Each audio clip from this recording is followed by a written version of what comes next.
നമസ്കാരം. സാലിപ്പോൾ യൂട്യൂബ് ചാനലിലേക്ക് എല്ലാവർക്കും സ്വാഗതം. ഇന്ന് നമ്മൾ തയ്യാറാക്കുന്നത് പഴംപൊരിയാണ്. അതിനാവശ്യമായ സാധനങ്ങൾ: മൈദ, പഞ്ചസാര, വറുത്ത അരിപ്പൊടി, ഒരു നുള്ള് ജീരകം, കുറച്ച് ഉപ്പ്, ഏലക്ക, പഞ്ചസാര കൂട്ടി പൊടിച്ചിരിക്കുന്നു, അല്പം മഞ്ഞൾപ്പൊടി. നമുക്ക്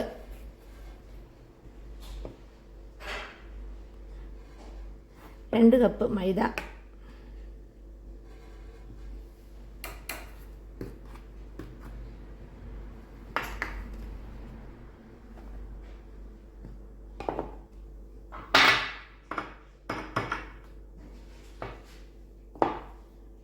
എടുത്തു. അതിലേക്ക് ഈ ചെറിയ കപ്പ്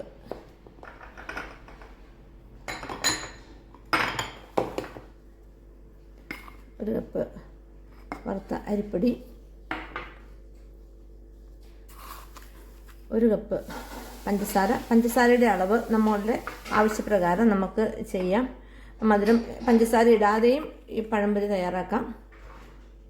ഒരു നുള്ള് ഏലക്കാപ്പൊടി, ഏലക്ക പഞ്ചസാര കൂട്ടിപ്പൊടിച്ച് വെച്ചാണ്. ഒരു നുള്ള് മഞ്ഞൾപ്പൊടി, പിന്നെ ടേസ്റ്റ് ഒന്ന് ക്രമീകരിക്കാൻ കുറച്ച് ഉപ്പ്, ഒരു പിഞ്ച് ഒരു പഴംപൊരിക്ക് ഒരു 1-2 ജീരകം കടിക്കാനായി. ഇത് വെള്ളം ഒഴിക്കുന്നതിന് മുമ്പ് നമുക്ക് നന്നായി ബ്ലെൻഡ് ചെയ്തെടുക്കാം.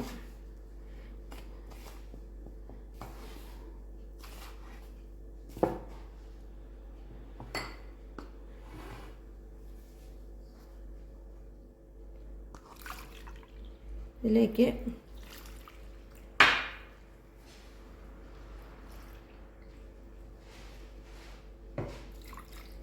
രണ്ട് കപ്പ് വെള്ളം ഒഴിച്ചു.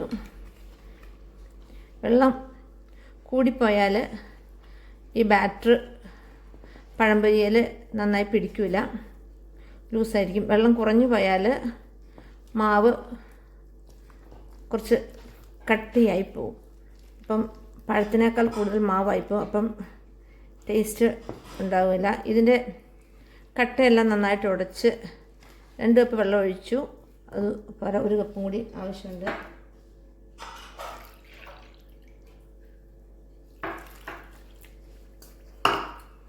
മൂന്ന് കപ്പ് വെള്ളം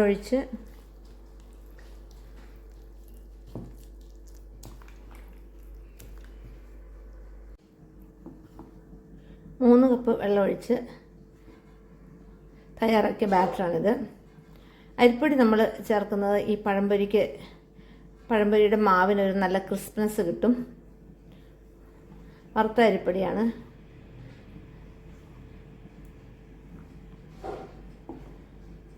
ഇത് കുറച്ചും കൂടി നമുക്ക് ക്രിസ്പ്നെസ് കിട്ടണമെങ്കിൽ നമുക്ക് ഒരു ദോശമാവിൻ്റെ മാവ് നമ്മുടെ കയ്യിലുണ്ടെങ്കിൽ ഈ ഒരു കപ്പിന് 1 കപ്പ് ദോശമാവും കൂടി ചേർത്താൽ കുറച്ചും കൂടി നല്ലതാണ്. ഈ മാവ് ഒരു 4 മണിക്കൂർ പുളിക്കാനായി നമ്മൾ വയ്ക്കണം. രാവിലെ വൈകുന്നേരം ഉണ്ടാക്കണമെങ്കിൽ ഒരു ഉച്ചയാകുമ്പം ഒരു 12 മണിയാകുമ്പം നമുക്ക് ഈ മാവെല്ലാം തയ്യാറാക്കി വെച്ചാൽ മാത്രമേ നന്നായി പഴംപൊരി ഉണ്ടാക്കാൻ സാധിക്കുകയുള്ളൂ. എൻ്റെ ചാനൽ സബ്സ്ക്രൈബ് ചെയ്യാത്തവർ ഒന്ന് സബ്സ്ക്രൈബ് ചെയ്യും. ആ ബെല്ലൈക്കൺ ഒന്ന് പ്രസ് ചെയ്ത് നോട്ടിഫിക്കേഷനൊക്കെ ലഭിക്കും.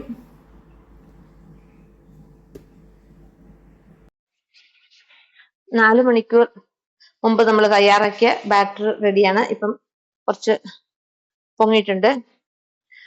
അതിനുശേഷം നമുക്ക് പഴംപൊരിക്കായുള്ള പഴം തയ്യാറാക്കാം. ഇതിൻ്റെ 2 അറ്റവും കുറച്ച് നന്നായി മുറിച്ച് കളയണം.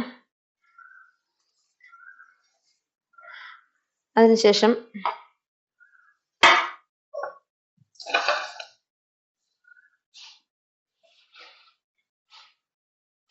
ഈ പഴം 3ആയോ 2ആയോ നമ്മുടെ സൗകര്യപ്രദമായിട്ട് നമുക്ക് മുറിക്കാം.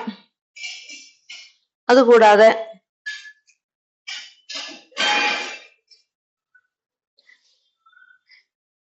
ഈ ചെരിച്ച് വട്ടത്തിലും നമുക്ക്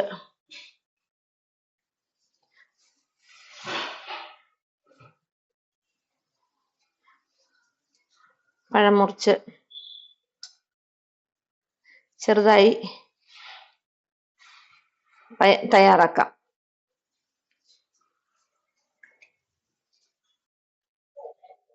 എണ്ണ നന്നായി ചൂടായി കഴിഞ്ഞു. അതിലേക്ക് നമുക്ക്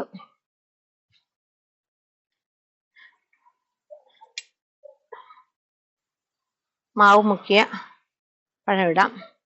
എണ്ണ നന്നായി ചൂടായി കഴിഞ്ഞതിന് ശേഷം ചെറു തീയിൽ മാത്രമേ ഈ പഴംപൊരി തയ്യാറാക്കാൻ പാടുള്ളൂ. തീ കൂടിക്കഴിഞ്ഞാൽ ഉള്ളു വേകാതെ പുറം കരിഞ്ഞു പോകും. തീരെ കുറഞ്ഞു കഴിഞ്ഞാൽ വേവാതെയിരിക്കും. ഏത്തപ്പഴം നമ്മൾ പുഴുങ്ങാനോ പഴംപൊരിക്കോ അല്ലെങ്കിൽ പച്ചയ്ക്ക് കഴിക്കാനോ എന്താവശ്യത്തിനായി കടയിൽ നിന്ന് വാങ്ങുമ്പോഴും നമ്മൾ നിർബന്ധമായി ഒരു 2 മിനിറ്റ് കഴുകണം. കാരണം ഏത്തപ്പഴം പഴുപ്പിക്കാൻ വേണ്ടി ചന്ദനത്തിരിയോ മറ്റ് പുകയ്ക്കുന്ന ഗന്ധകമോ എന്തെങ്കിലും ഇട്ട് പുകച്ചാണ് ഏത്തപ്പഴം സാധാരണ പഴുപ്പിക്കുന്നത്. അപ്പോൾ കടയിൽ നിന്ന് വാങ്ങുമ്പോൾ ആ പഴത്തിൽ ആ സ്മെല്ല് ഉണ്ടാവും. നമ്മളത് ഉപയോഗിക്കുന്നതിന് മുമ്പ് ഒരു ടാപ്പ് വാട്ടറിൽ നന്നായി കഴുകിയതിന് ശേഷം മാത്രം ഉപയോഗിച്ചാൽ ആ സ്മെല്ല് പൂർണ്ണമായിട്ടും ഇല്ലാണ്ടാവും. 4 മണിക്കൂർ പഴംപൊരി തയ്യാറാക്കാനുള്ള ബാറ്റർ നമ്മൾ കലക്കി വെച്ചതുകൊണ്ട് നന്നായി കുമിളകളൊക്കെ വന്നു. ആർട്ടിഫിഷ്യലായിട്ട് ഒന്നും നമ്മൾ ചേർത്തിട്ടില്ല. നന്നായി പൊങ്ങുന്നുണ്ട്. നല്ല ക്രിസ്പി ആയിരിക്കും.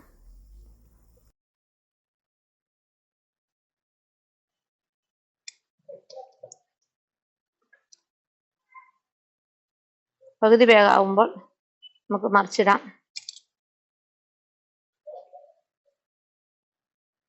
നമ്മൾ നേരത്തെ ബാറ്റർ തയ്യാറാക്കി വെച്ചതുകൊണ്ട് നന്നായിട്ട് കുമിളച്ച് വരുന്നുണ്ട്.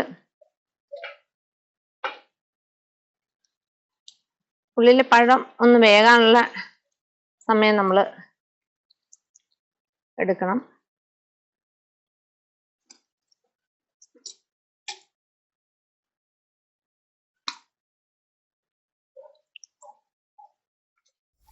നമ്മുടെ പഴംപൊരി തയ്യാറായി കഴിഞ്ഞു.